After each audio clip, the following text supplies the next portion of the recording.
on the side. Sign right there. Oh, that's yours. I just pulled it out of this I thing know, in here. because she was supposed That's to okay. sit there. That means Oh, he has gotcha, your- so then- everyone's got the So one. you show, this is Can you mine. give that to him? He needs that. Oh, I'm sorry. It's all right. Mine might be to the right of. That's all right. What is it? Oh, no, I'll do that part. Okay. I notarize it and do all that. Oh, so that's yours, isn't it? No, I think they moved. Thank you, guys. We'll get Where's it. his, oh, it's Warren, time we'll get to it start, sorted. but he doesn't have a book. Have a what? Is that maybe Book? Oh, you got me? No, I'm good. Which one? Oh, I have That's one. mine. They moved me around a little bit. Thank you. Your book is down there then? Yeah, I didn't steal your pencil, did I? I just Still grabbed have one in front of me. a weapon. Me too. There you go. Except there wasn't one. Yep, I have one, and you've got one. He normally would sit Ready there, to roll.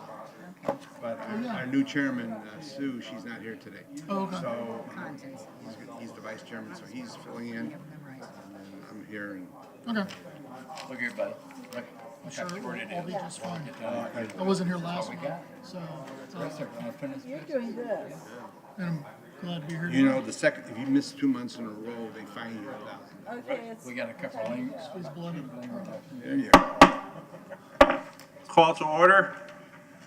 Today's meeting of the Municipal Code Enforcement Board is called to order on February 27, 2019. Welcome, everyone. Would you please rise for the Pledge of Allegiance? I pledge allegiance to the flag of the United States of America and to the republic for which it stands, one nation, under God, indivisible, with liberty and justice for all. Thank you. Please be seated. Agendas of today's meeting are on the wall at the entrance to chambers. Please remember to turn off your cell phones. The Municipal Code Enforcement Board consists of 7 members who are appointed by the City Council. We serve voluntarily.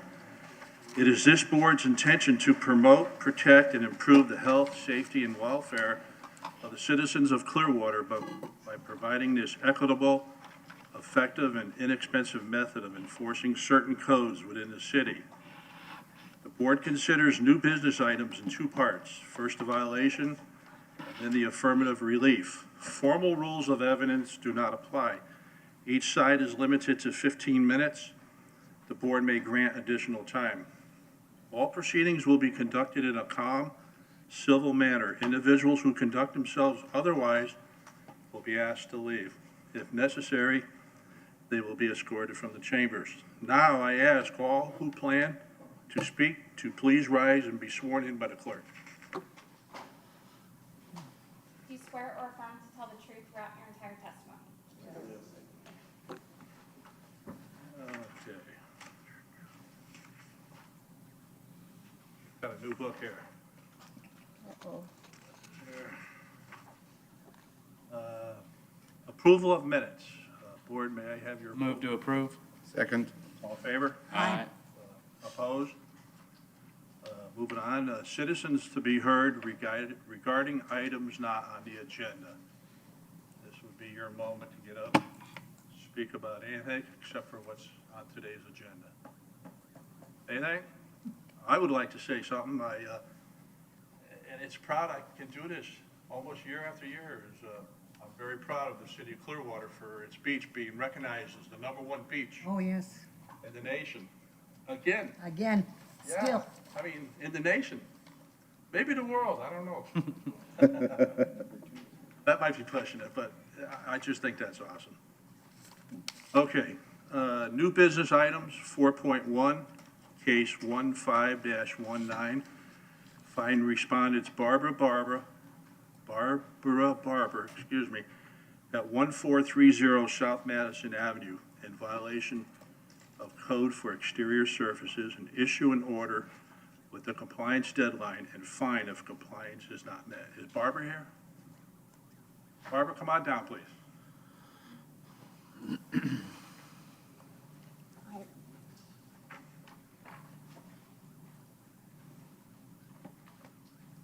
Hi, Barbara.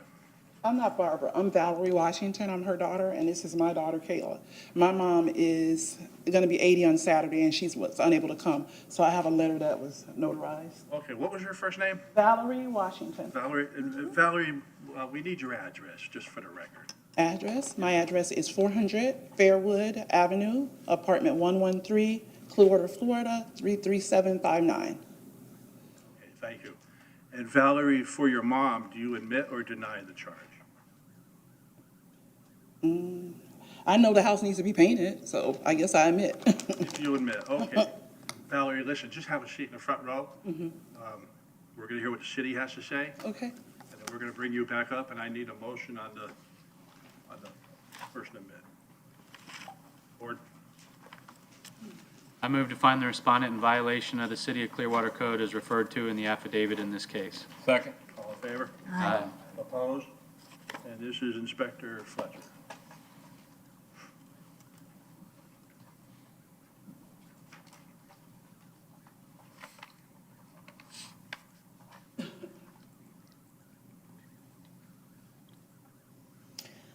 Hello, I'm Vicki Fletcher with the City of Clearwater Code Compliance Inspector. This is for case 1519 for 1430 South Madison Avenue. There's one violation here, Code Section 3-1502B for exterior surfaces. Notice of violation was sent on 8/16/2018 with a compliance date of 9/16/2018. I did not receive the green card, so I did post the property on November 19th of 2018. This is a copy of some pictures of what the house originally looked like. Sorry, let me go back one. Back in August. This is a copy of the affidavit of posting on November 19th. These are more pictures of what the property looked like. Again, on January 10th, when I went there, it appeared that they had pressure washed the house, but it had not been painted. This is a copy for today's hearing, which was posted on February 15th. When I went there today on Monday when I went there, it still had only been pressure washed, it had been painted. I did go by there today and they have started the painting. So I am requesting compliance on or before March 19th or a fine of $150 per day for each day the violation continues to exist. Okay, thank you. Any questions for the inspector? Was this a complaint-driven issue? It was actually another complaint on that street. There was several of them. So in that instance, we While you were did there. the whole entire street, yeah. Thank you. Valerie? Valerie, so you heard what the city's requesting. Yes, Looking for compliance by the 19th of March. I saw that. You okay with that? Yes, because Gary, he's the one that started the painting. I think he lives, near the house, and he's the one that started it, and he's telling us that he will finish it. Well, obviously, if he doesn't finish it, then I will have a backup plan Okay. and have it finished by March the 19th. And you and your mom, you have the inspector's phone number? I have her number. I spoke to her several times. So that's your communication line? Yes. If you're getting close to that date and you're not there, maybe call her. I understand. Okay. All right. Will he also be replacing the wood as well? I don't know. I guess That's part of it. I can do that. The wood around the top of the house, is that what you're saying? Rotted wood needs to be Yeah. replaced, removed, or repaired. Okay. All right. That's part of the Okay. Any other questions? We heard the recommendation, or did you want us to? Yeah, you want me to finish the? Yeah. Valerie, just have a seat one more time. We'll hear the city's recommendation. And then- Compliance can be met for the exterior surfaces by pressure washing and or painting the entire structure so the surface is free of mildew, rust, loose materials, including patching and peeling paint. Also, all rotted wood needs to be replaced, removed, or repaired. Want a motion? Oh, what's going on here? And then these are just what they look like on the 15th. Okay. Any questions from the board for the inspector? Well, let's make a motion then. I move to enter an order that a fine of $150 per day be imposed for, I'm sorry, I'm going to repeat. Okay. I moved in an order requiring the respondent to correct a violation on or before March 19th, 2019.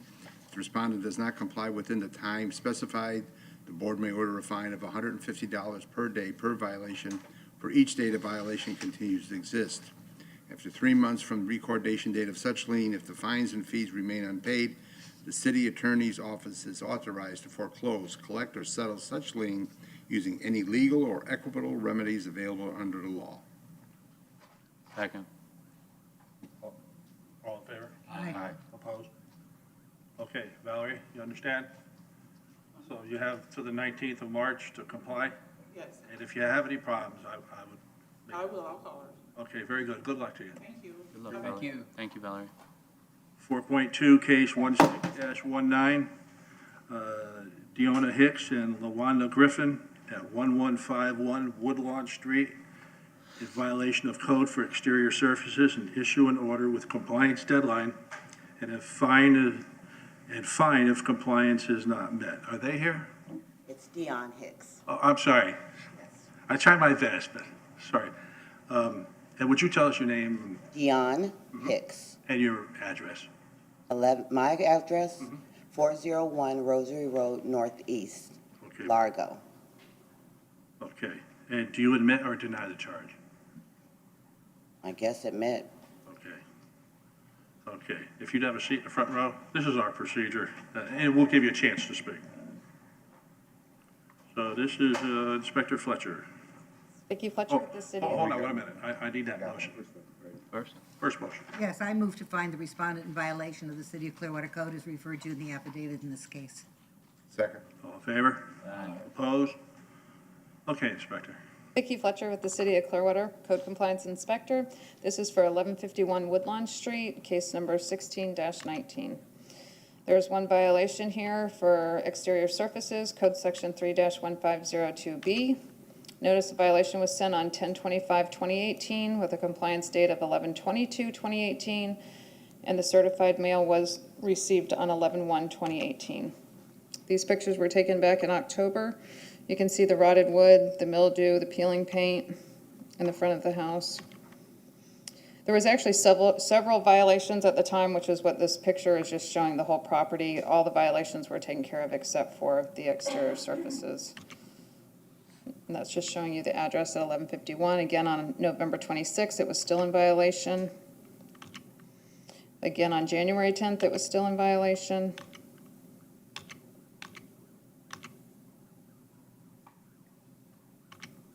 Do you want me to go forward with my recommendation? Yeah, why don't you? So there's one violation here, and we're requesting compliance on or before March 29th of 2019, or a fine of $150 per day for each day the violation continues to exist. We are asking the board to authorize the following. After 3 months from the recordation date of such lien, if the fines and fees remain unpaid, the city attorney's office is authorized to foreclose, collect, or settle such lien using any legal or equitable remedies available under the law. Compliance can be met for the exterior surfaces by pressure washing and or painting the entire structure so the surface is free of mildew, rust, loose material, including patching and peeling paint. Also, all rotted wood needs to be replaced, removed, or repaired. Okay. Ma'am, would you come forward, please?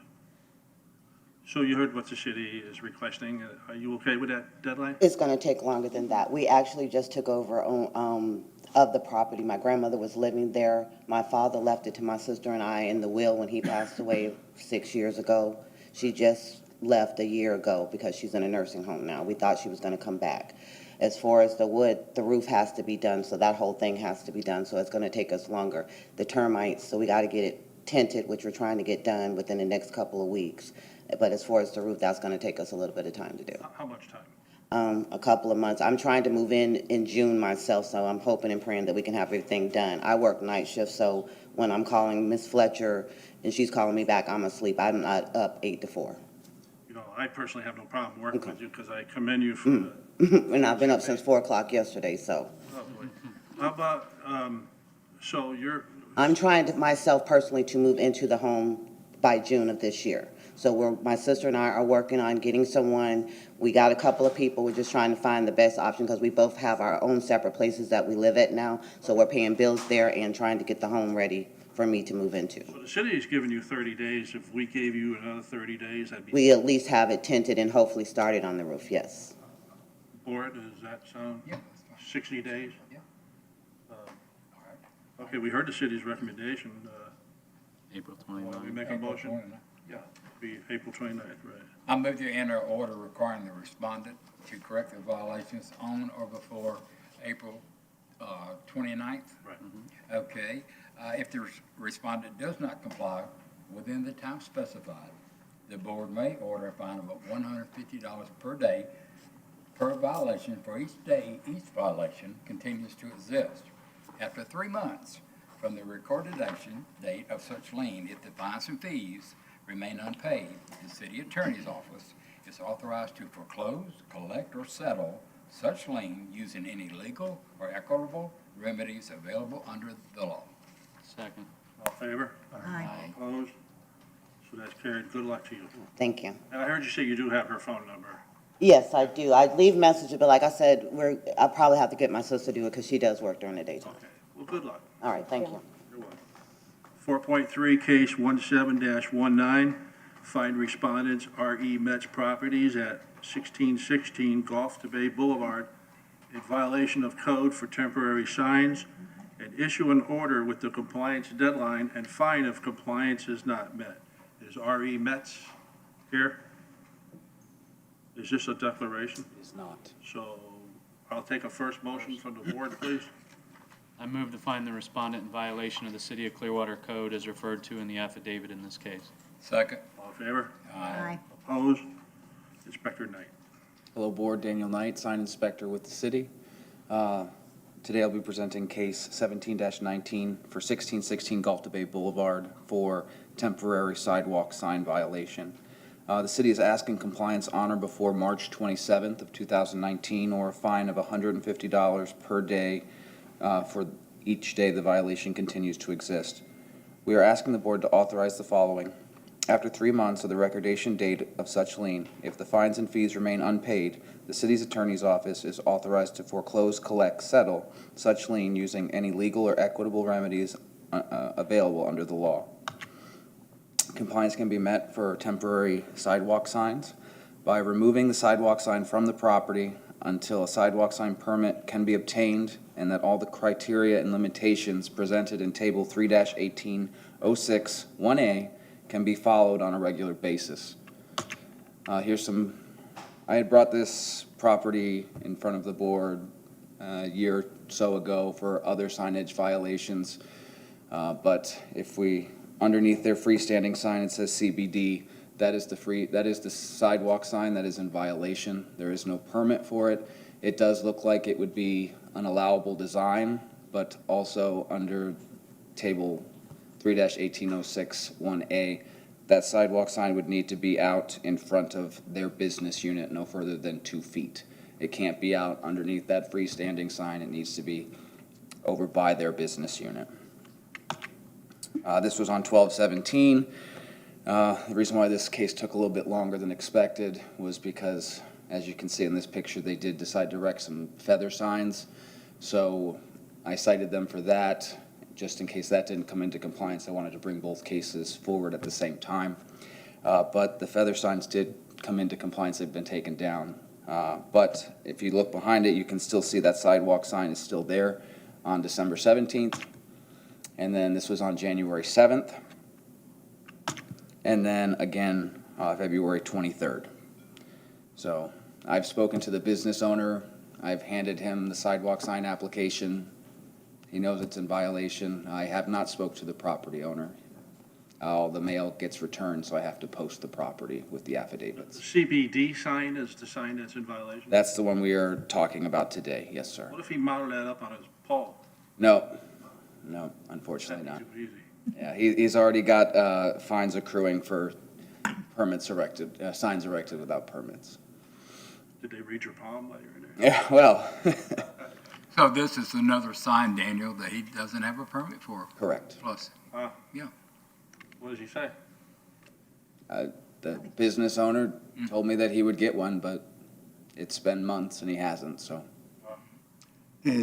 But the violation is going to go against the property owner, not against Correct. the business owner. Correct. So maybe he'll be stirred. No. Yeah, but it's up to the property owner to maintain his tenants, his or her Right. tenants. What's your recommendation? Yes, I will go back to that.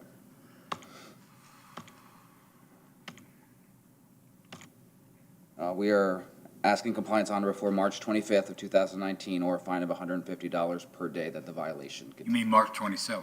I'm sorry, the 27th. Okay, any other questions from the board? I'll make a motion. Yes, sir. I move to enter an order requiring the respondent to correct a violation on or before March 27th, 2019. If the respondent does not comply within the time specified, the board may order a fine of $150 per day per violation for each day each violation continues to exist. After 3 months from the recordation date of such lien, if the fines and fees remain unpaid, the city attorney's office is authorized to foreclose, collect, or settle such lien using any legal or equitable remedies available under the law. Second. All in favor? Aye. Opposed? That's carried. 4.4, case 18-19, find respondents, 1142 Sunset Point Road LLC at 1142 Sunset Point Road in violation of code for prohibitive signage, and issue an order with the compliance deadline and fine if compliance is not met. Are they here? Is this a declaration? The city is seeking a declaration of violation. Compliance has been met. Well, we can handle that. Board, let's, I move to find the respondent was in violation of the City of Clearwater Code as referred to in the affidavit in this case. Second. all in favor? Aye. Opposed? That's carried. Thank you, Inspector. Wait, that's not the right motion. There's a lot more. Who seconded it? You need the whole motion. See, I never got to finish. Oh, go ahead, let's finish. Okay. Violation was corrected prior to today's hearing, and to enter an order that no fine be imposed against the respondent. If the respondent repeats the violation, the board may order a fine of up to $500 for each violation. The violation continues to exist. Now we need a second. Yeah, who seconded that the last time? I did, now second it again. There you go. All- Now we're at 4. All in favor? Aye. Opposed? Thank you.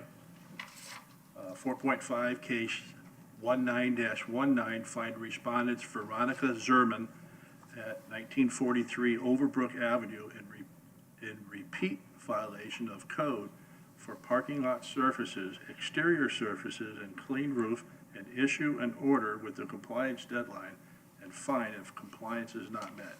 Is Veronica here? And this is a repeat. This is a repeat. She should be here. I would be. Well, let's issue a subpoena. Okay, One motion. she's not here, so, Repeat motion. yeah, Good. I move to find the respondent was in violation of the City of Clearwater Code as referred to in the affidavit in this case and has committed a repeat violation. Second.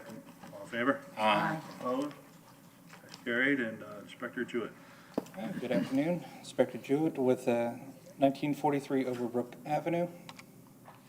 We actually have 4 violations at this property.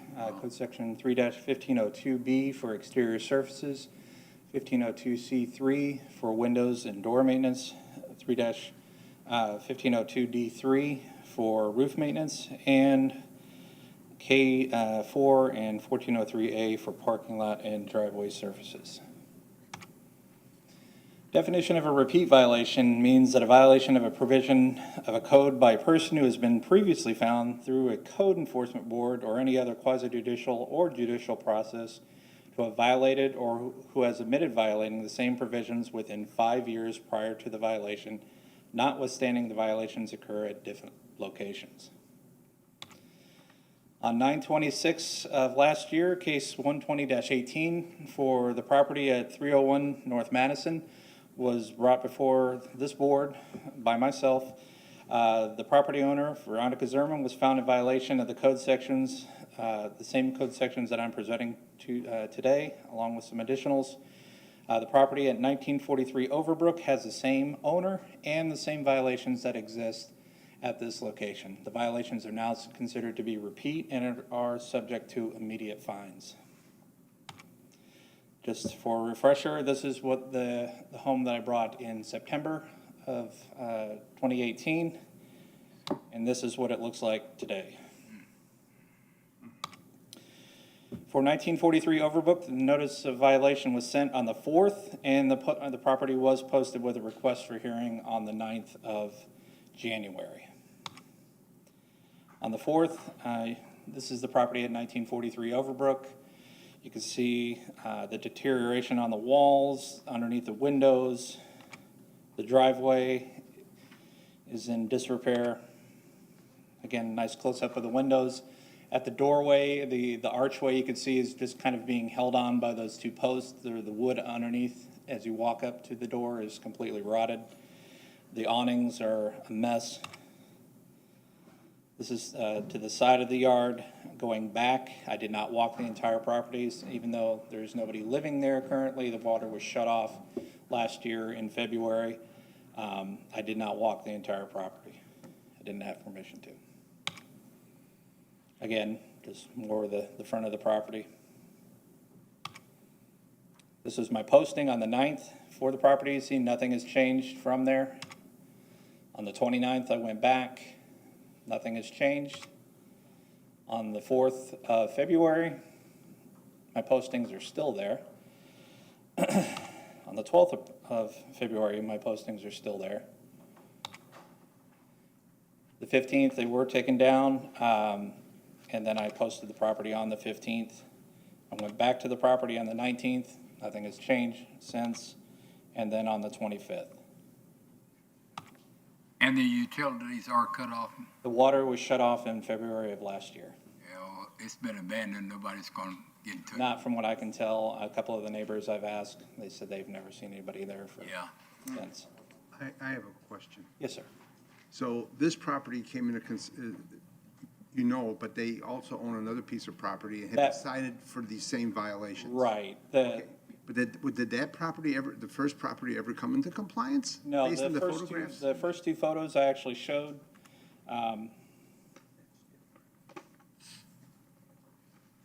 This home right here is the one I originally brought to the board for its original violations. That's the 15th of February of this year. That's what it looks like now. That was never brought into compliance, and now the second property has the same criteria. Right, I actually received a call for a overgrowth at that property at 1943. We actually brought it to the board last month for an abatement. We did abate it, and she actually paid the lien for the abatement. That's about the only known instance. I mean, she will sign for her cards except for this one. She has paid for the lien, but she has never responded to anything that You've never talked to her? Never. To the owner. And from what I can understand, the neighbors have not been able to get a hold of her either. Okay. Okay. Any other questions for the inspector? Mike. What's your recommendation? And, Mr. Chairman, before you close, it's been brought to my attention, maybe Inspector Jewett could clear it up, but what it looks like that instead of the other property having 4 of the violations, it only has 3 of them. It does not have the parking lot driveway surfaces violation. On this one here? No, on the one on the other property. It looks like they were just found in violation of 3-1502B, 3-1502C3, and 3-1502D3. So, unless I'm incorrect, the repeat violation will be for 3 violations and not for 4. On this one? Correct. We actually did have come into it. She was in So for the in violation at 301 for the parking lot as well. 1943. Well, this is 1943. Right, but At 301, she was found in violation. This is the one we're concerned about right now, 1943. 1943 is what we're concerned with now. At 301, she was found in violation of. So what you're saying, at the first property, she was in violation of all 4 parts of the code? Right. And also at the new property, she's in violation of all 4 parts? That's what he's saying? Okay, we had 1 and 2 combined under the initial violation, so that's why we just want to make sure for repeat purposes that we're only finding 3. So Because 1 and 2 were combined. While the violations remain the same, they were just brought in as 3 instead of 4. Okay. So for repeat purposes, 1 and 2 is combined, so you're going to have 3 separate violations per day for each day that you determine Andy, the fine exists. We're on this one right here, right, 1943? Right, but it's going to be 3 instead of 4. 3 violations, gotcha. You know, I have a question with utilities cut off. I mean, This is almost could be considered abandoned, right? Could be, I mean, we're not there yet. right. It certainly looks abandoned. Yeah. How about unsafe? Any unsafe issues where this? Not that we have seen yet. We're actually going to be probably looking at abandonment cases. That'll be our next step. Gotcha. Huh. I just want the fine to be correct, because if they appeal, It's a great big nuisance right now. they lose out on Sorry? that too. What's your recommendation The recommendation? on 3 violations? What violation did we delete? We didn't, 1 and 2 They were were combined. combined, 1 and 2 were combined. They were just combined under the initial violation. Oh, okay. Doesn't affect us then. So it's three. Are they gonna rule on 3 or what? We're gonna rule on 3, assuming that they find the days of violation, it should be, instead of $2,000 per day, we'll do it as $1,500. We'll just change the amount, but it depends on how many days. We could do the math. You don't have to make a determination, just the amount per day per violation. So if it's 54 days times 1,500 instead of 2,000. Am I reading the same thing you are, Andy? Fine of $500 per day per violation, $2,000 per day. It'll be 1,500. Oh, it'll be 50 because there's Right. 3. There's 3, yeah. Okay, They combined it. okay. I'm okay with that. Maybe that'll rile them up, huh? So the total to date won't be the same either, will it? 100? Right, but you don't have to worry about that. You just have to make a determination as to the amount per day, per Okay. violation, and the number of days. Okay, Okay, we could do that. yep. Who wants to do that? We need a We're motion. gonna multiply 54 by 15. And we got payable within, You got 500 per day. Sorry, sir? payable within how many days? Don't need that? Payable within, it's $1,500 for a day for 54 days. Right. What does that equal? I'm gonna figure it out. Well, we don't need that, he said. Oh, 81,000. 81,000? I'll do it if you want me to. Yeah, 81,000. I move to enter order that a fine of $1,500 per day be imposed for the 54 days the repeat violation existed, for a total fine of $81,000, payable within, I assume, 30 days? Sounds good. 30 days? Okay. Within 30 days of the order's postmark. After 3 months from the recordation date of such lien, if the fines and fees remain unpaid, the city attorney's office is authorized to foreclose, collect, or settle such lien using any legal or equitable remedies available under the law. If the respondent repeats the violation, the board may order a fine up to, it'll be different then, I'm sure, $500 each day, which we're at now. Well, we're at 1,500, the violation continues to exist, so that really wouldn't be counted because we're already up to 1,500. do I have a second? Second. All in favor? Aye. Opposed? That's carried. Thank you, Inspector. These are the ones we want to see. Yeah. All right, thank you, Eric. Yeah, thank you. 4.6 has been withdrawn. 4.7, case 21-19, find respondents, Maya L.E. Hambelt at 502 Palm Bluff Street in violation of code for exterior surfaces, roof maintenance, and abandoned building, and issue an order with the compliance deadline and fine if compliance is not met. Is Maya here? Nope.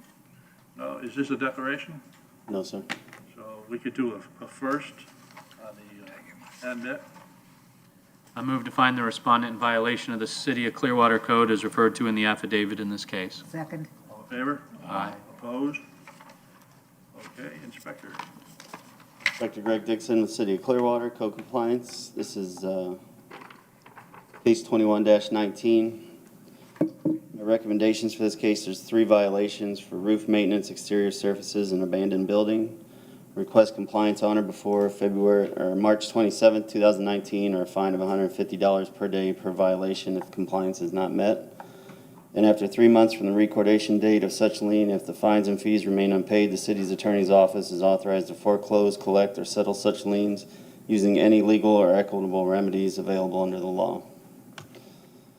Compliance can be met for roof maintenance by maintaining the roof in a clean, mildew-free, watertight condition and by replacing any loose or missing shingles. Compliance can be met for exterior surface by repairing any peeling or failing paint and damaged exterior surface and maintain the exterior surface in a clean, mildew-free condition. And compliance can be met for abandoned building by having the property sold, demolished, or have the utilities turned on, and correct all outstanding code violations. Here's a picture of the home in November. Again in November. You see the roof there is got some holes in it on the left. We brought this last month, so we cut the grass. They didn't cut the grass. But it's up for sale? That came up after the grass got cut. Really? Okay. Okay. Where is Palm Bluff? It's just down the street from the municipal building on Fort Harrison. Maybe a few blocks before the Seminole Docks. And the property, the utilities was turned off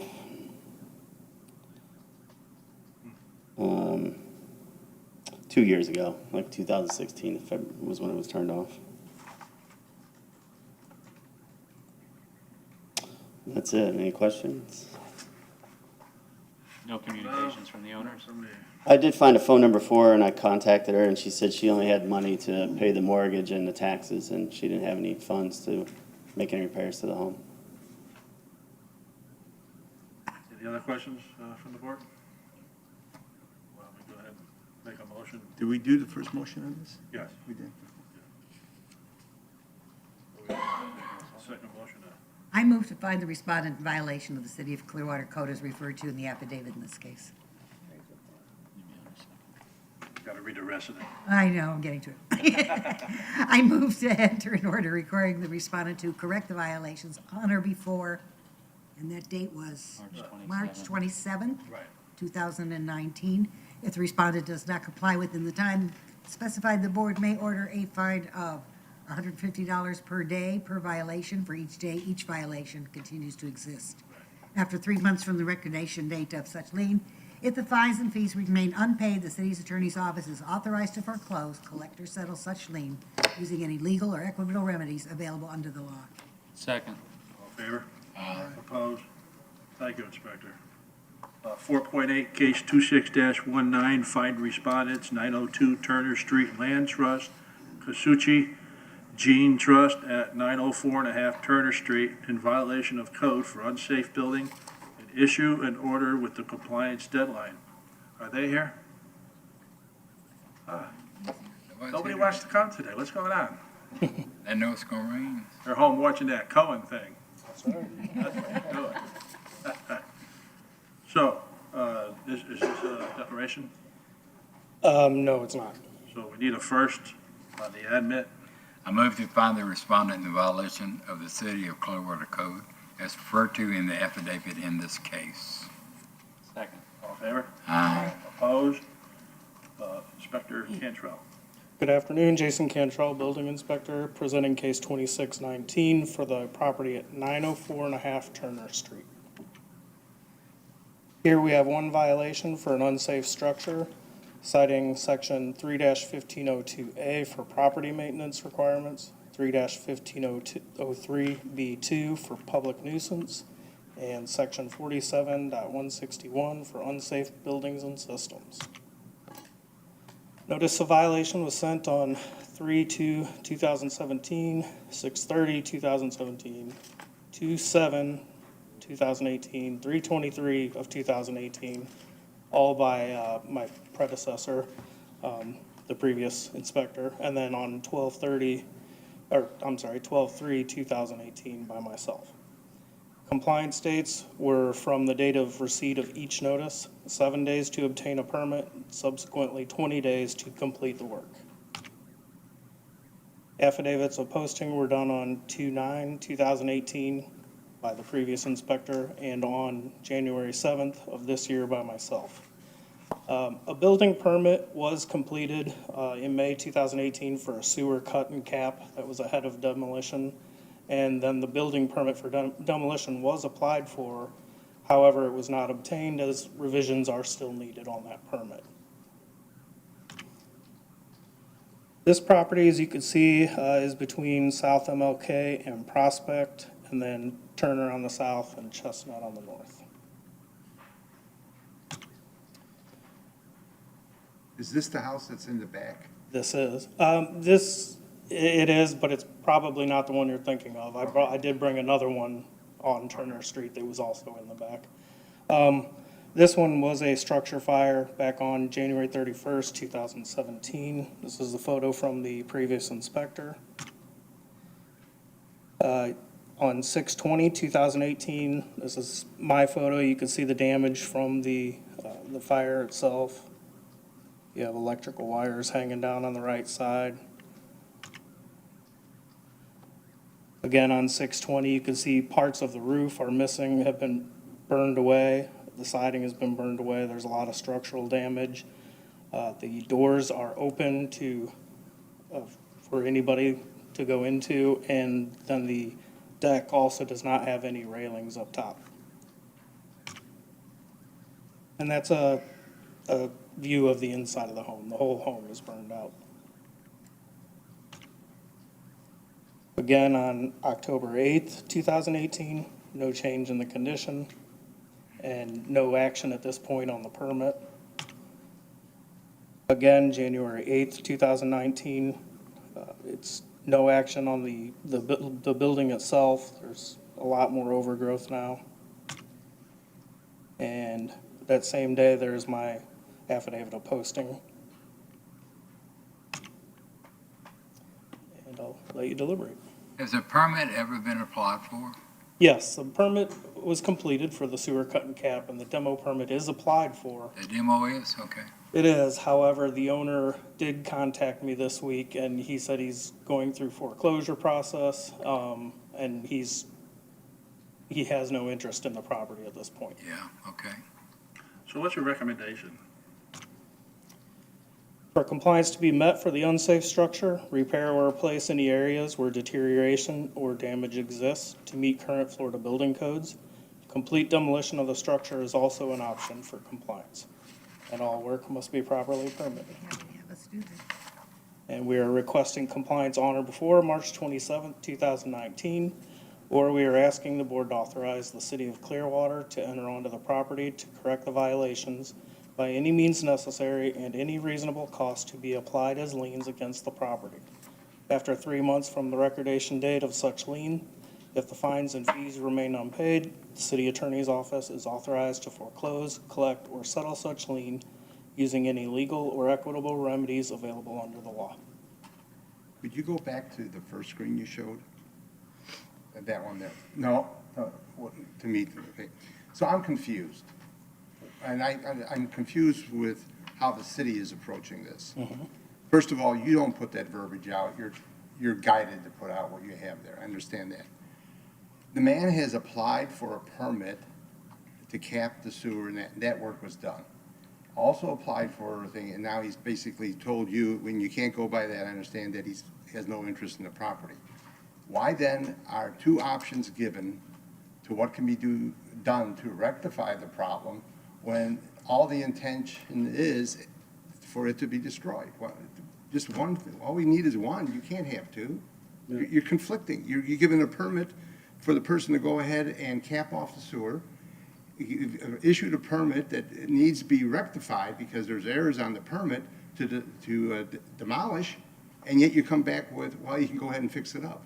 Well, those are the options that are available to come into compliance. Those are, we have to list what you need to do to come in compliance. If there's more than one option, you have to place what those options are. You don't necessarily always have to demolish the property to come in compliance. You can still spend, it may not be financially the right move, but you can still do it. That's an option. To me, it just adds to the time schedule of getting this problem ever resolved. But it's a choice. Okay, so then what is it that's the permit was lacking that the city couldn't have said, tear down? I mean, tear down isn't building. I can see real constraints and concerns about something built new that needs all the building requirements and all that, but to tear something down, God's sake, get the thing down. It's a nuisance. The owner entered into litigation with his insurance company because of the fire and the reasoning behind that. And I don't know what happened in that litigation, but he has since. So he'd rather tear it down if he had the money to do it and be done with it, I suppose, is what it sounds like. Yes, he intended to tear it down and rebuild, and for whatever reason with their litigation, that isn't the case. Well, I get confused easily. I would think that the recapping would be the immediate need because of the health reasons and the gas coming out of it, and that has to be taken care of first before they tear it down, and he took care of it. Correct. Okay, so I can understand what he's doing, the method in his madness, because that is immediate, that is a health concern. The raising of the property is not a health concern, so it is two separate matters. I can understand that. You know, I see this playing out, and I like what Andy just said, you know, those are options the man has, but we've given him a deadline of compliance. Yes. So, you know, let it play out. We come to that deadline, you say he's already walked away, well, then we go to the next step in our language here. And even though it's in foreclosure, we wanted to bring it before you and get an order in place. Yeah. That way we can keep the bank on track when they do take over ownership. Right. Thank you for explaining. Any Mr. other Chairman? questions? He has a question. No question. I'll make a motion when you're done.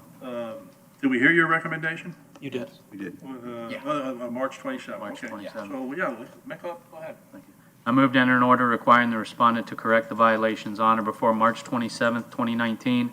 If the respondent does not comply within the time specified, the city may take all reasonable actions, including demolition, which are required to bring the property in compliance and charge the respondent with the reasonable costs, which will become a lien on the property. After 3 months from the recordation date of such lien, if the costs remain unpaid, the city's attorney's office is authorized to foreclose, collect, or settle such lien using any legal or equitable remedies available under the law. Second. Second. Favor? Aye. Opposed? That's carried. Thank you. Thank you. Do we, Case 50-19 has been continued to March 27th, 2019. And we're Moving on on here. unfinished business. Unfinished business. I guess, are we taking a motion to accept all these, or are we picking out a few on the other? For, Do you have any that we need to take out? well, We've got for the the compliance affidavits of ones. All compliance. the affidavits. Yeah, affidavits compliance, one motion. One motion. 5.1. Right. I move to accept the affidavits of compliance as listed. I'll second that. Do we need to name the beginning case and the end case? I Or just the way motioned. he's, okay. All in favor? Aye. Aye. Opposed? 5.2, case 99-18, accept the affidavits of non-compliance. Again, are we, this is part of that. Yeah. Yeah, so the rest of this portion is the affidavits of non-compliance, so we need to see if there's anyone in the audience for any of these cases. Right, is there anybody in the audience for case, I guess that's 173-18? It's items 5.2 through 5.9. Up here. Oh, Through 5.9. anybody here to speak on the cases of 5.2 down to 5.9? No? Nope. So we can make a motion to accept those? Yeah. Yes. I make a motion that we set the affidavits of non-compliance from 5.2 to 5.9. Second. All in favor? Aye. Aye. Opposed? Don't we have to use I'm sorry, you went a little fast on that. There is someone here to speak to 5.5 and 5.8. 5.5 and 5.8. I withdraw my motion then. You could make another motion just removing those two. 5.5, 5.8? Those are two. Yeah. Yeah. You can make the motion just omitting 5.5 and 5.8, and then we can hear these individual ones. I make a motion that we set the affidavits of compliance except for case number 5.5 and 5.8.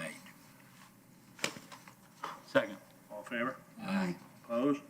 Okay, so 5.5, case 119-18, accept affidavits of noncompliance for respondents Jared Cole at 1955 Gilbert Street for roof maintenance and exterior surfaces. Is that person here? Is that good? They left? No, this is 1209. I guess they left. So I guess the next one would be 1209 North Fort Harrison. Is But that- before you do that, let's just go ahead and accept 5.5. I make a motion that we accept again, case number 5.5 for noncompliance. Right, I need a second. Second. All in favor? Aye. Opposed? Okay, that's carried. 5.8, case 142-18, accept the affidavits of noncompliance for respondents Cantar Investment Group Corp. at 1209 North Fort Harrison Avenue for abandoned building. Good afternoon. Hey, sir, would you tell us your name for the record, please? Riyad Kantar. I'm sorry? Riyad Kantar. Could you spell your name, please? Riad Kantar. Kantir. I'm sorry you had to wait all this time. Sorry. Here, I'll give you a business card. Oh, thank you. Thank you. Okay, so this is for abandoned building, and what do you have to say? Normally I ask if you admit or deny, but this is different. Well, the building is not abandoned, sir. I own this building and we maintain it all the time. Last year we had a tough time. My wife was diagnosed with cancer and we were paying attention to my wife. But I had somebody to maintain it, and Inspector Julie, she had my phone number, and on many occasions she called me. And she said somebody dumped trash on the property. I sent somebody within the same day to take care of it. We have a graffiti on many occasions. She had my cell phone, and I sent somebody painted the same day. But eventually, I have the tax office. This is my record here. And she sent it to the old address we have. And I never received anything from her. And after that, she called me. I said, I never received anything from you. She said, you changed your address? I said, I did. And this is, do you mind if I apply? Well, we have something you can put that under. It'll show up on the screen. This is the tax. No, sir, right here. On the projector right there.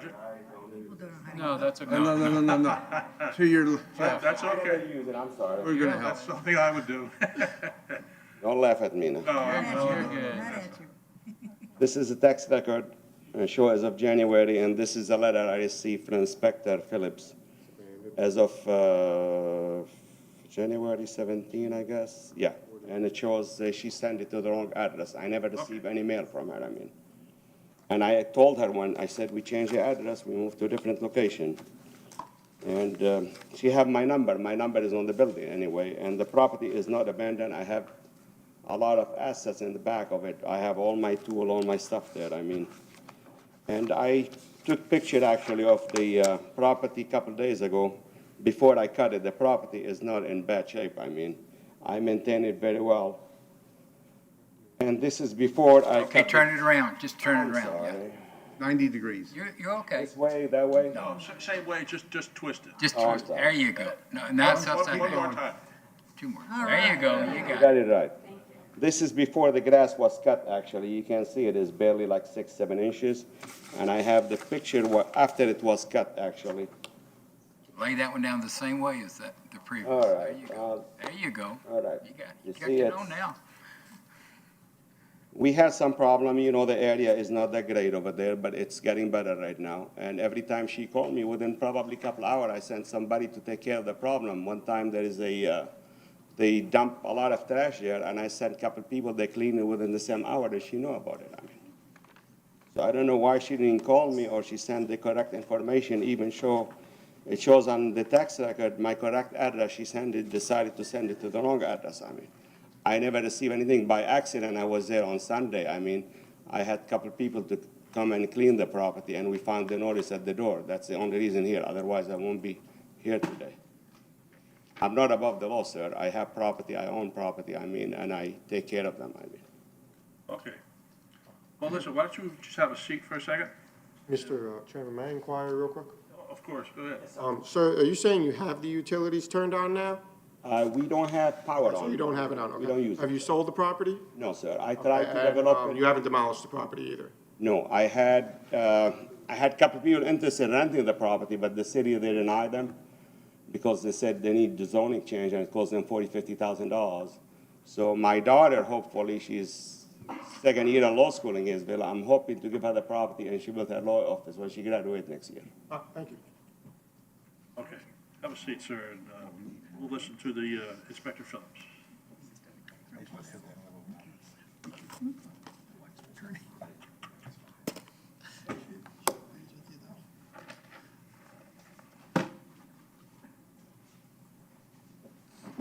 can leave that up for a second.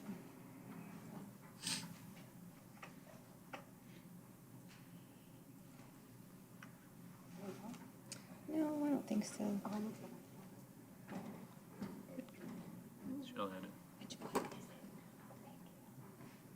We're trying to bring it on. Yeah. Good afternoon, Board. Julie Phillips, Inspection Specialist for the City of Clearwater. The owner is correct. However, I'm not quite sure what date he gave you. This case was actually brought to the board September 26th of 2018. It was for lot clearing and an abandoned building. I did speak to the owner, and he is correct. He went out and took care of the violation immediately. Unfortunately, you cannot do that with an abandoned building. The utilities have been off since 2007. No one is occupying the building. It hasn't been demolished, and it's still in the current state that you're looking at now. I can show you some more pictures just to show that's when things were dumped, that he actually had it taken care of in June 12th of 2018. The backyard where transients reside here and there, but the trash is usually picked up. A little more of dumping, because when you see an abandoned building, it's just a quick place for people to leave things and leave. September 13, of course, my postings were there. For owner of record, we always use Pinellas County Property Appraiser for the address. So when somebody calls me and says, change my address, that's technically not our responsibility. When you move, you get in touch with the property appraiser's office, which is connected to our database. So I don't just go put any random address in there. It's the owner's responsibility, as everyone should know. Again, my postings, it always had that same address on there. When I continually visit the property, it's starting to deteriorate around the roof, which I haven't issued any new notices for because it is abandoned, and it has been for sale for a very long time. Again, in its current state in September, it is for sale. Again, this is showing that the water has been turned off since 2007. It has not been occupied. Sorry, that's kind of a sideways picture. And that's basically what I have. You really can't bring an abandoned property into compliance again until the utilities are on, someone's in there, you demolish it or you do something with it. It can't just sit there vacant forever according to our ordinance. Ms. Phillips, and the only thing he's been doing with this property then, really, because it is abandoned, as you say, and it does need some upkeep, is just taking care of some of the trash and cutting the grass. Yeah, it has no purpose right now. It has no use right now. Yeah. He's done nothing to the building itself. Not unless, of course, he sells it or wants to do anything with it. It's looked just like it has for years. Okay. And so, I'm sorry, I didn't mean to interrupt, but just so we're clear about what we're deciding today, what the reasons I asked, the questions I asked. This is the board's order back in September.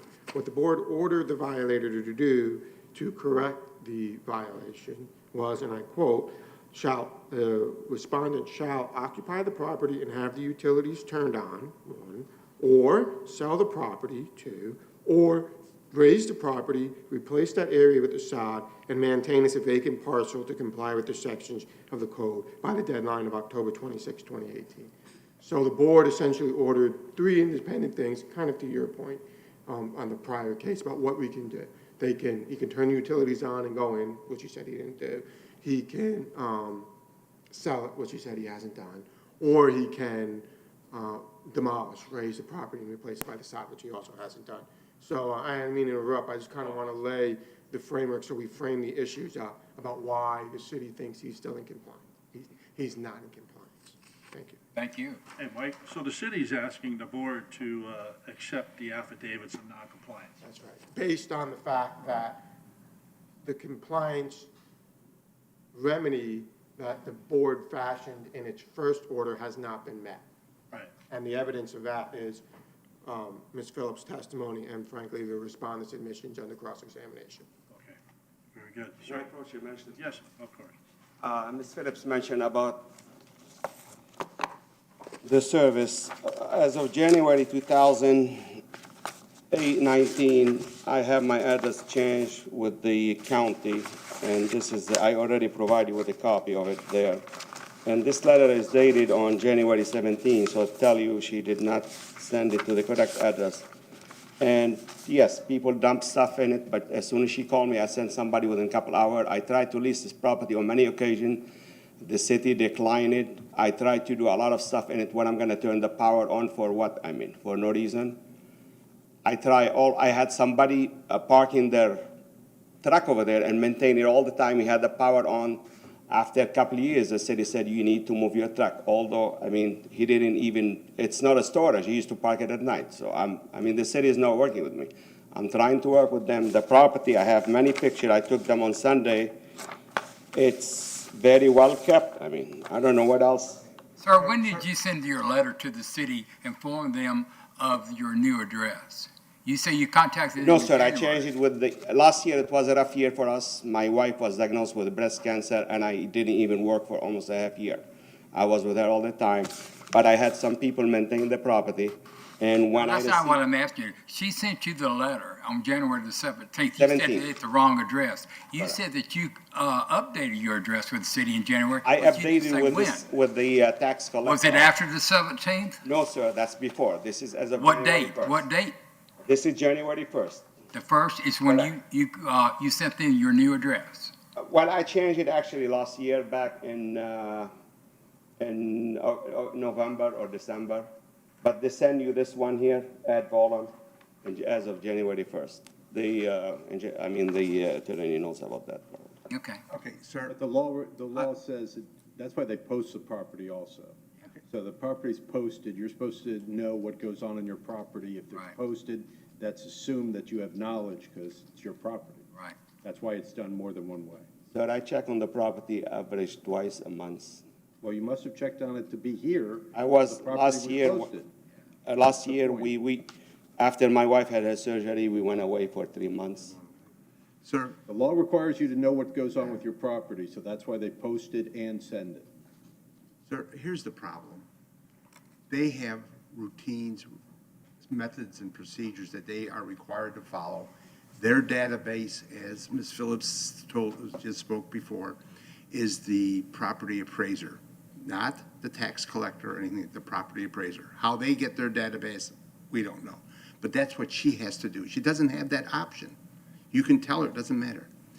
You go and check your property, and that's good. And the whole area has been improving, that's okay. But the problem is, by all the qualifications that are by code and regulation, say that your property is abandoned or is not being used.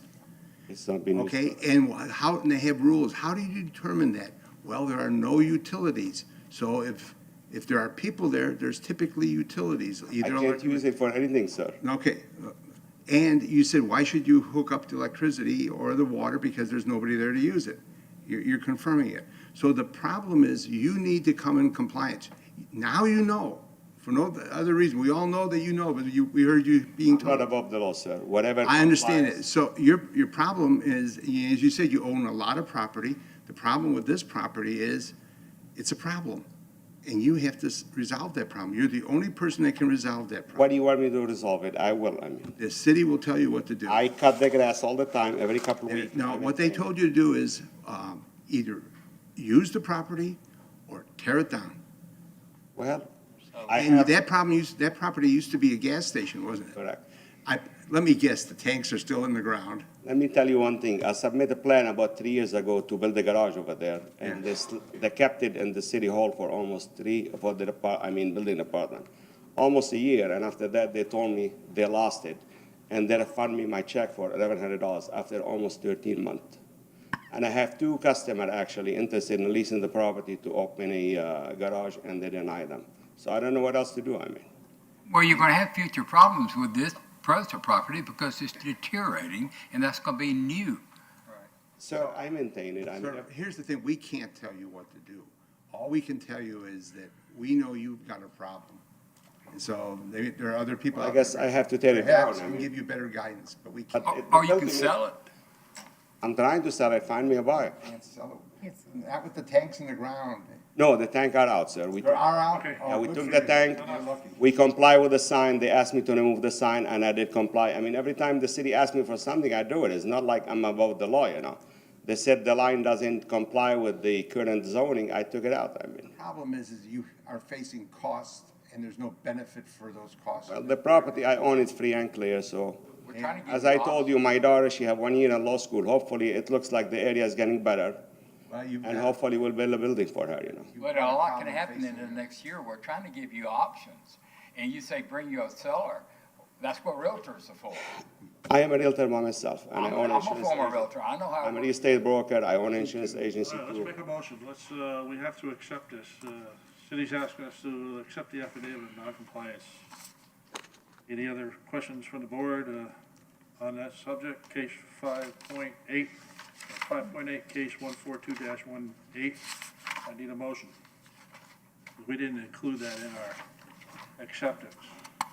Okay, I'm going to use the long one here, I think. eh? That's fine. I move to accept the affidavit of noncompliance for case 142-18 and issue an order that states after 3 months from the recordation of such lien, if the fines and fees remain unpaid, the city's attorney's office is authorized to foreclose, collect, or settle such lien using any legal or equitable remedies available under the law. Second. All in favor? Aye. Opposed? That's carried. Good luck to you. Can I ask you a question? What do you want me to do with the property? I mean? Let the city take it. I don't. Three options, You the have lawyer to gave it ask to the you. city. They will tell you. I mean, I don't know what they want me to do. You know, there's property abandoned all over the city, I mean. Okay, do you have that thing that was read to you, the original mailed notice? Do you have that? Yeah, I There's corrected. 3 options in there. You need to select one of those 3 and I mean, implement I it. corrected the violation. I don't know what else you want me to do. No, sir, the violation says All right. that the building is abandoned. Move on. I have a question for Andy.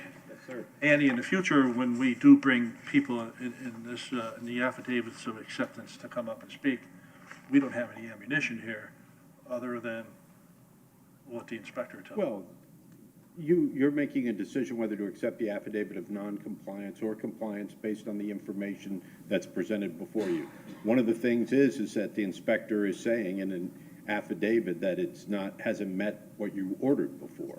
So if somebody comes up and said, no, in fact, I have done it, that would be something to consider, although normally what we see in that situation is failure to tell the inspector that it was done, so they didn't have an opportunity to re-inspect. But mostly, I mean, there are other opportunities. You could conceivably say, no, we're not going to accept it at this time. We want to wait for this information or that information.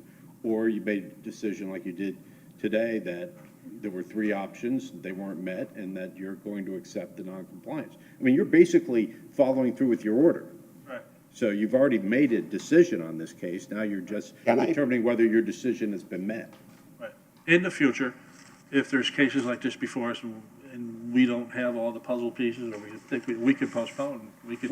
We could continue them if we had to, but you basically had all the information on this one. But yes, you could always postpone it to the next month. Can I say something, sir? No, you're done, sir. We have to move on. I know, but I have picture of the building, nothing wrong with the Okay, building. the case has been already decided. You need to talk to somebody in the city. I mean, I don't know what they want, to be honest with you. Well, we. They asked me to we maintain accepted it, your I did. affidavit of non-compliance, so. Compliance of what? Sir, we've all told you, including Ms. Phillips, what to do. Okay, that's enough.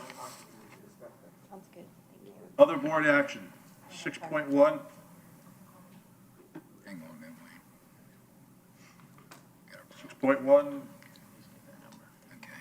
cases 109-17, consider request by respondents Baymont East LLC at 55 Baymont Street to reduce the lien re-residential rental BTR, and if approved, issue an order that specifies a fine that includes administrative costs and establishes a date payable where the lien will revert to its original amount. Yes, You must be here on that behalf. I am, And yes. who are you, sir? My name is Paul Gionis. Paul. Yes. And Paul, how are you related to this case? I'm the attorney for Baymont East and the authorized member of Baymont East is present here as well. Paul, were you sworn in? Yes, I was. Okay, very good. And I apologize, you had to wait all this time. It's fine. It happens all the time. I'm an attorney. Which is your last name? Gionis, Gionis. Thank you. So Paul, why should we reduce this? What is the fine? What's the dollar amount at Let's stake hear here? what he has to say Okay. first, and then we'll go to Andy. Go ahead, sir. Yes, thank you. So ultimately, my client Baymont East bought this property on Baymont Street approximately 2 to 3 years ago. It is in a a district that allows short-term rentals. When they purchased it, it was there were long-term residential leases on the property. As a result, you have to go through zoning to change it, even though per the zoning, short-term's allowed. Since they were using it as long-term zoning, you can't switch to short-term without going ahead and applying to switch the use of the property. My clients hired Northside Engineering as this was proceeding and spent about $30,000 to do it. What we were trying to do is just get the business tax receipt during this process. That was accomplished. It took several months. We were hoping it was going to be done November 17th. It wasn't. It took longer to just go through the zoning process. Throughout this process, we've been in touch with the city throughout. You know, they have known we've been trying to be compliant as we went forward. After that, what delayed us obtaining the business tax receipt that we needed a vacation rental license from the state of Florida. And multiple applications were made to the state of Florida, and there were 2 adjacent properties, and there was 4 individual units and then 5 in this one, and it just created confusion, which extended the amount of time that it took for us to ultimately get the vacation rental license from the state of Florida. But we did get it. And in the interim, we were making, we had contact with Mr. Fuino and Terry DeGault and everyone along the way that we needed to be, so they knew that we were proceeding and trying to accomplish what we were trying to do as we went along. Last August or so, we had a meeting. We kind of outlined to the city all the different steps and procedures we'd moved forward to get this done. There was understanding that they would recommend that this would be reduced to administrative costs because of all the efforts made by my client. Still some delay in getting things from the city. We thought it was scheduled for the last hearing for the Code Enforcement Board in January. It wasn't. It's set for today. And I think Mr. Fuino is on board with what we're asking for. And so we would just request that the board allow us to pay that the administrative costs. And, you know, we've remedied it. Okay, well, thank you for that, and I understand. Any questions before we go to Andy? We want the numbers. I have several questions, but I have a question for Ms. Phillips. Are you going to come up when he's finished? Is that what the deal is? I will not. It was for rental units that have been in compliance. It was a BTR issue. It is in compliance. We have. Let me ask this question. Is this where last year somebody came and spoke on their behalf and brought up the fact that now the problem was with the state getting that, I think it was an engineer. Hushkabai, yes. Yeah, okay, so you all been working on it. Yes. But what did you do wrong? I don't necessarily know that we did anything. Well, when you say what I mean, you got a fine. I don't know, first of all, what the fine is, and.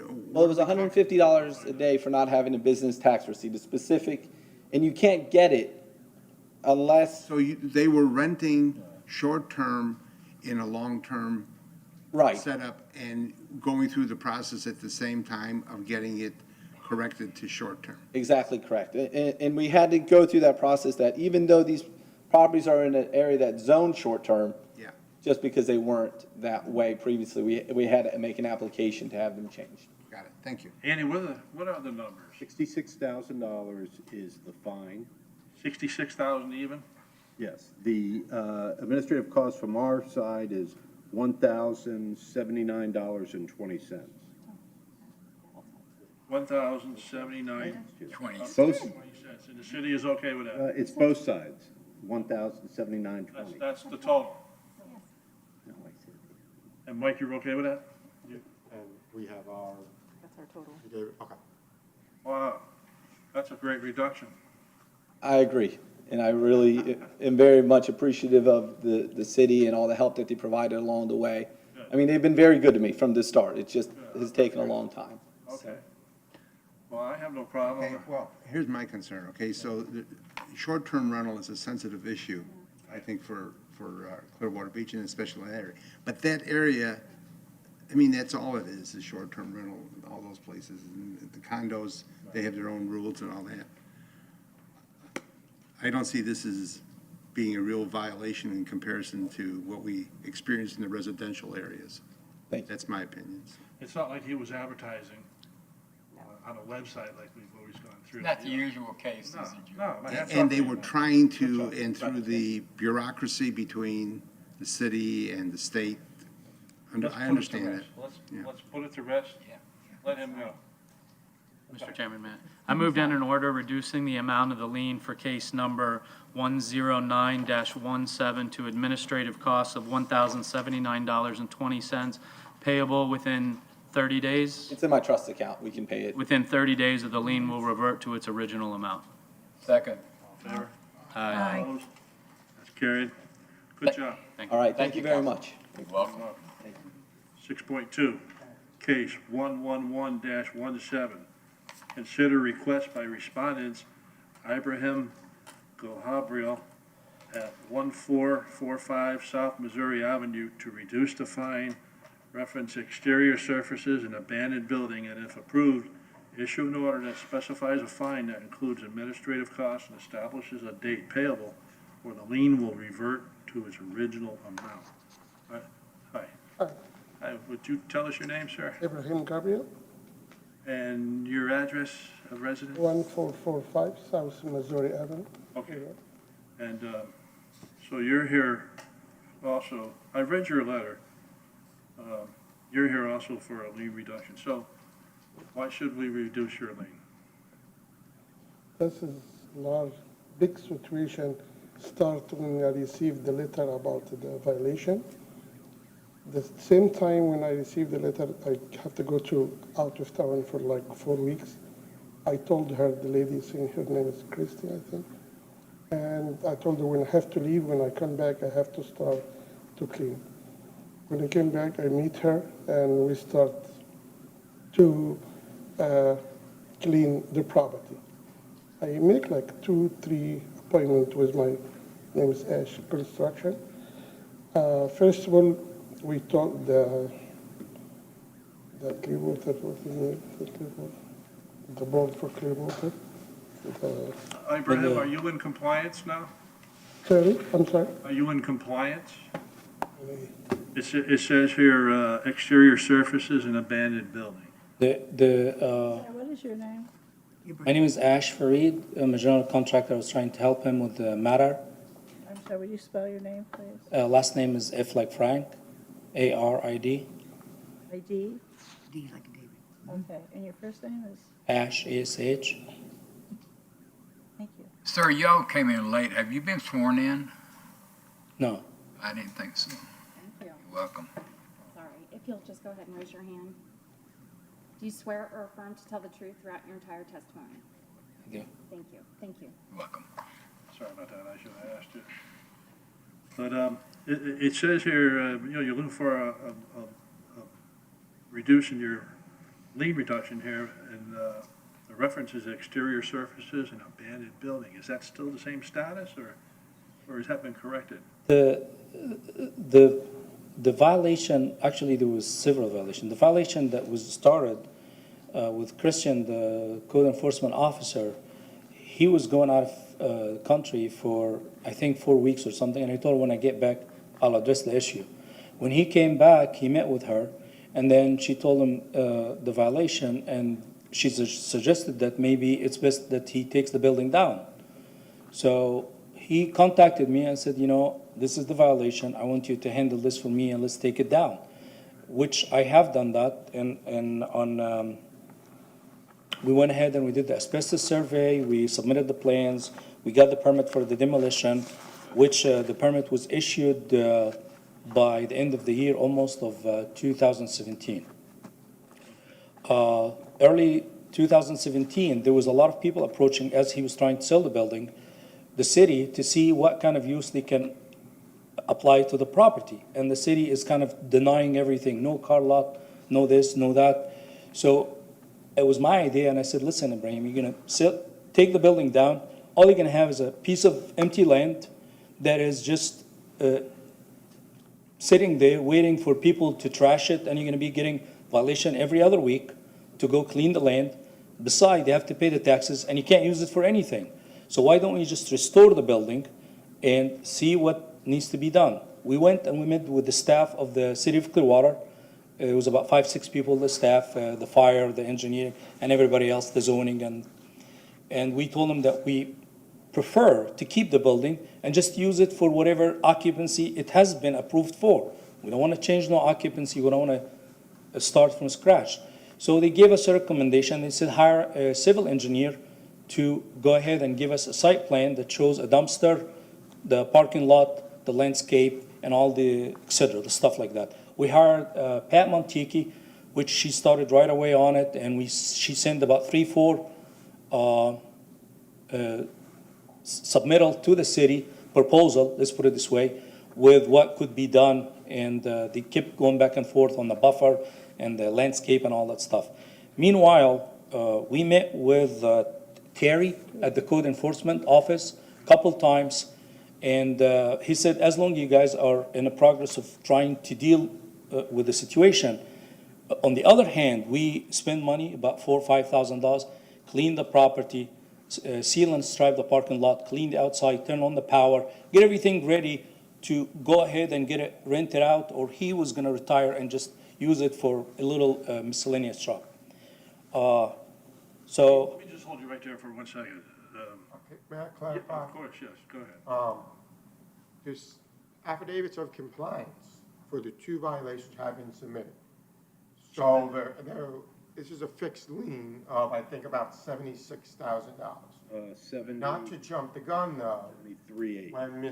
When Inspector Phillips goes up, I think what you will see is that there are other violations on the property that currently exist that weren't cited in the board's initial order that created the fine. So fines are no longer continuing to accrue, but from the city's perspective, compliance issues still exist, if that makes sense.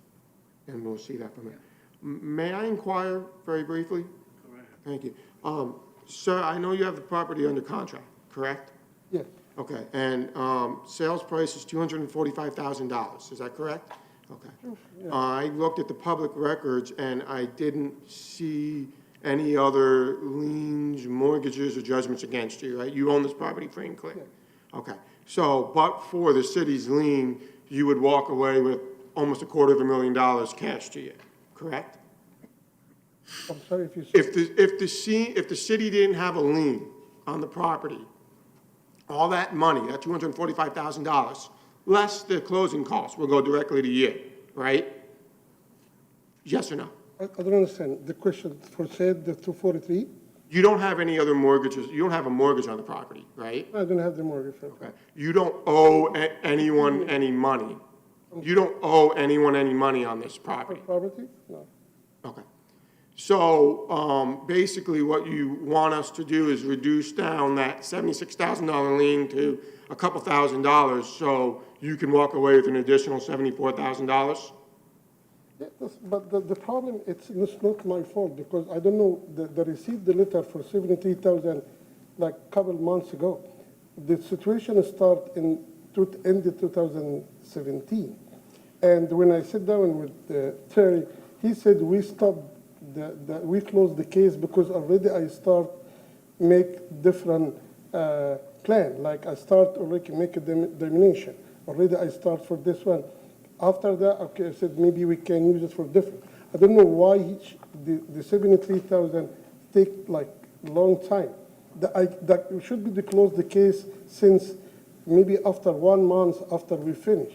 Well, hold on.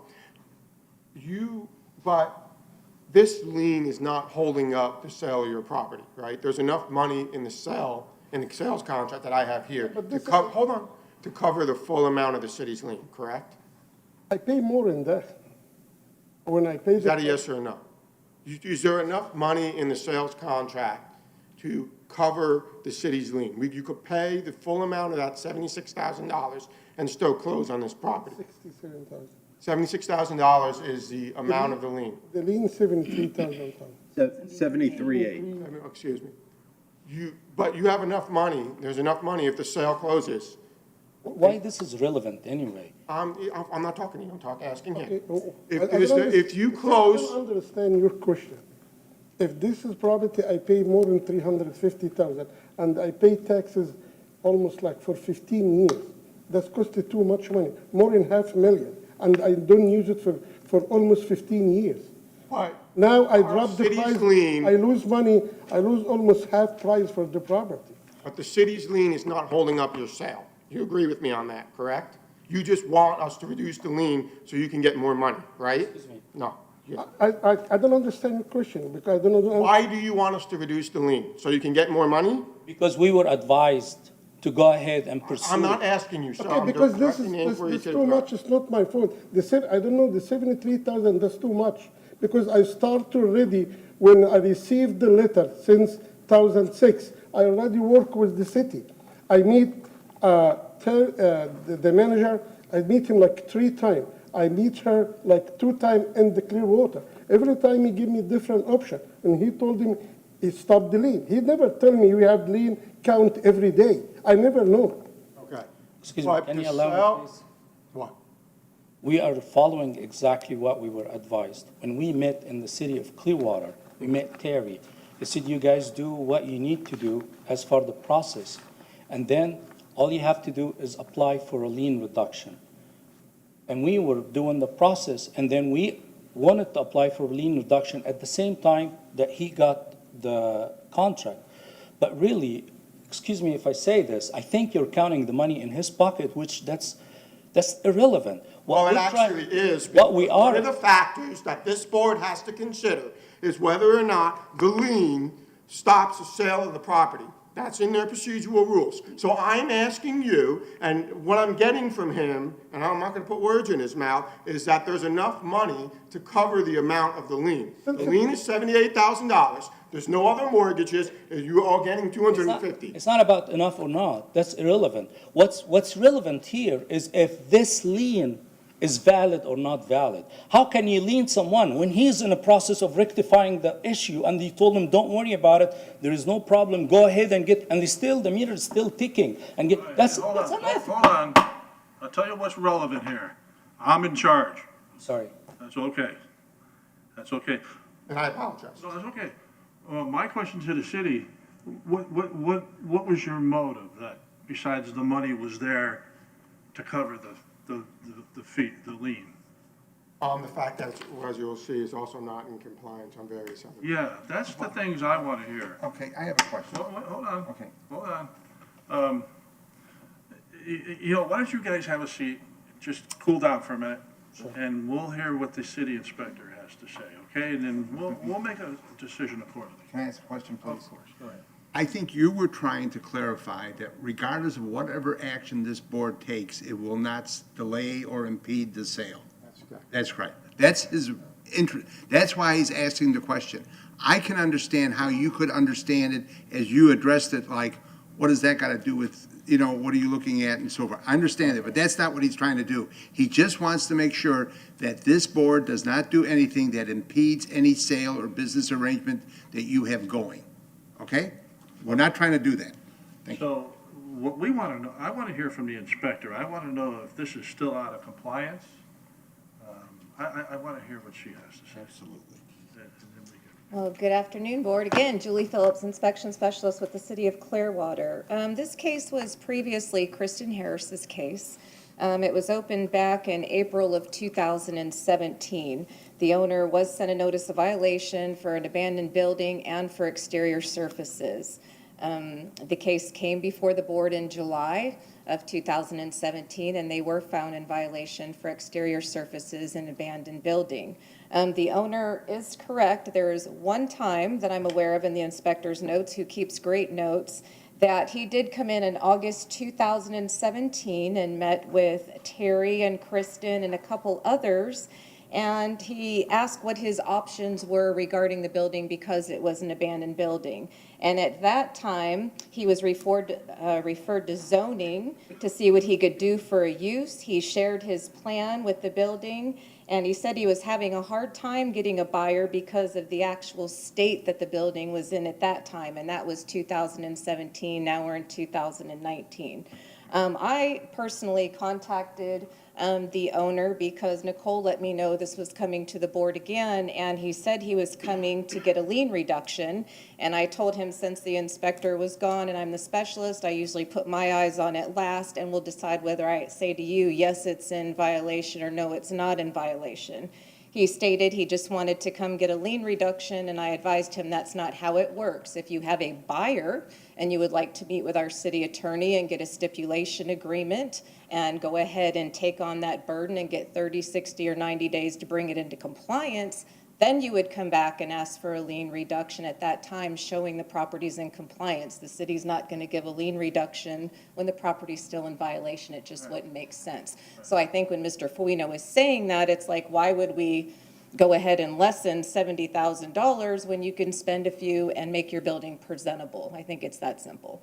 So having said that, I went out to the property on 2013. I'm not sure why you can't see it. But if you look at the front of building, one of them was for exterior surfaces. That's what you see from Missouri. I mean, that is very unattractive. It's just got the same peeling paint. Again, this was in 2017. We're in 2019. As many times as he spoke to the city and he's driven to his property, that's what you see, and that's what the surrounding neighborhoods and businesses see. Again, this is the south side of the building. It's not that hard of a fix. You're talking about plywood and some paint, something that can be fixed relatively quickly and not really that expensive, in my opinion. This is the back of the building, which doesn't appear to be too bad, and this is on the 13th. Now, if you go to the north side of the building, the window that you see to the right, that's actually been covered and screened and secured because the door is open, it won't shut, and all they've done is paint over it. So technically that door doesn't even shut. And that's a better visual for you. It's just screened and painted over to look presentable, but it's really not. It is for sale. But even I put my camera inside, which I don't have to, but that's what you're buying. You're just buying a box that needs a lot of work. So for the exterior is what the inspector had. In my opinion, no, it is not in compliance, and I would not support a lien reduction at this time. You're exactly right in what you're saying. Thank you. Yeah, no, you're pretty sharp. Of all the years I've been here, when people come for a lien reduction, either they have a buyer with a new contract stating, hey, we're going to do this, and there's a deadline, or they became in compliance. Correct. And neither one of those are here. So I understand what you're saying. Sir, please come forward. So I think it's pretty clear now. You're asking for a lien reduction, but you're still in the same boat. It's an abandoned building, and you still have exterior surface problems. So how can we offer you a lien reduction when none of that criteria has been met? No, everything is clean. I don't have any. Well, these pictures right here are taken when? Just the 13th? Okay, so can I suggest something? Yes, go ahead. If the city would be pleased if we, let's say, fix all the facade and paint the building in a pleasant color instead of that red, and try to bring in the outside of the building into acceptable condition, and give us like maybe 30 days to do that, would delay the sale. Would we be, we're very new. We don't really know what we're doing as far, but the thing is, what we don't understand is we were always led to believe that as long you're trying to do something with the board, either to get an engineer to work, which there's a one thing difference between a guy that doesn't want to do anything and he thinks he's a bully and he can bully the city around, and somebody is just is trying to do what he thinks he's doing right. And that's what we thought. Right. I believe you, but it's not for me to answer that question. We make decisions on things that are presented here in front of us. Sure. And this request is a lien reduction. It's not like you're here for another violation and we'll give you some time to work with. You're asking for a lien reduction. I don't think we can give that to you based on this. May I say something? Sir, I have to say, when Inspector Phillips said that she found notes of a meeting in August of 2017, that's correct. So I don't know if the building looked better then or what it looks like now, but that building is not in compliance with the codes. So far, it sounds to me like there's been a problem, the owner has been aware of the problem, and he's been dragging it out with hopes that he could sell it and not have to put any money into it to reduce any expenditures he would have to do. I would suggest, and I'd like to make a motion dealing with that, they come back once they've brought everything into compliance, and after they have met with the city attorney and the other people, and have some sort of a resolution that we can listen to and support. Any other questions from the board? No, I think Maybe that a- makes great sense. Yeah, me too. And maybe amend that, your suggestion to 30 days to bring it in compliance. Okay, Yeah. let's do it. Okay, I'd like to make a motion that the case 111-17 concerning 1445 South Missouri Avenue be not considered at this time and only be considered when the owners of the property have met with the proper members of the city and resolved the issue and brought the property into compliance within the next 30 days. Do I have a second? Second? All in favor? Aye. Opposed? You got a little bit of time there. Thank you. Yes, sir, I would be communicating with the city. This is your lifeline. That's right. To answer those questions. The problem, I don't receive any letter about violation. Like today in the morning, Mr. Yusuf, I think? That's okay. Yeah, he called me today. He told me somebody called the city, we have a lot of trash. I said, I clean it every 2 weeks. Why you don't receive letter? I don't receive any letter. I asked him for the letter. Why you don't have received letter? You have to fix it 1, 2, 3. Sir, listen, we're already past that and we made a motion. So you have her phone number, right? Yeah. That's where I would direct that. Okay, thank you. 7, nuisance abatement lien filings. I always ask this question. We take these all in one lump? No, we're going down to 7.5. Okay, so I need a motion to, From 7.1 to 7.4. 7.1 down to 7.4. They've all been withdrawn. No, the last 3, yeah.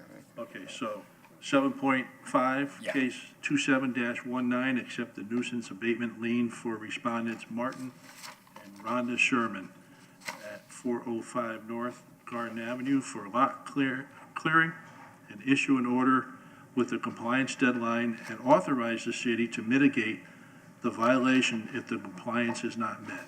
Are they here? Nope. I have Inspector Dixon on that. No. We just have to. You can, as long as there's no one here, you can accept them Okay. in one motion. We ask Is in there case anybody? somebody I don't wants to think there's speak on anybody it. here for any, so let's, I need a motion to accept 7.5 to 7.6. I make a motion to accept the nuisance abatement lien for 7-5, 7-6, and 7-7. A second. I see what I did. All in favor? You got me backwards. That's okay, but he yeah, he, you did all right. 7.5, 7.6, and 7.7. He seconded it. Yes, all in favor? Aye. 5, 7, 6. Opposed? God, I think we're done. That's it for adjournment. Yeah. Move to You're adjourn. tough cases. Move to adjourn. You're smart though. I like that. Oh, I that's think you case. should.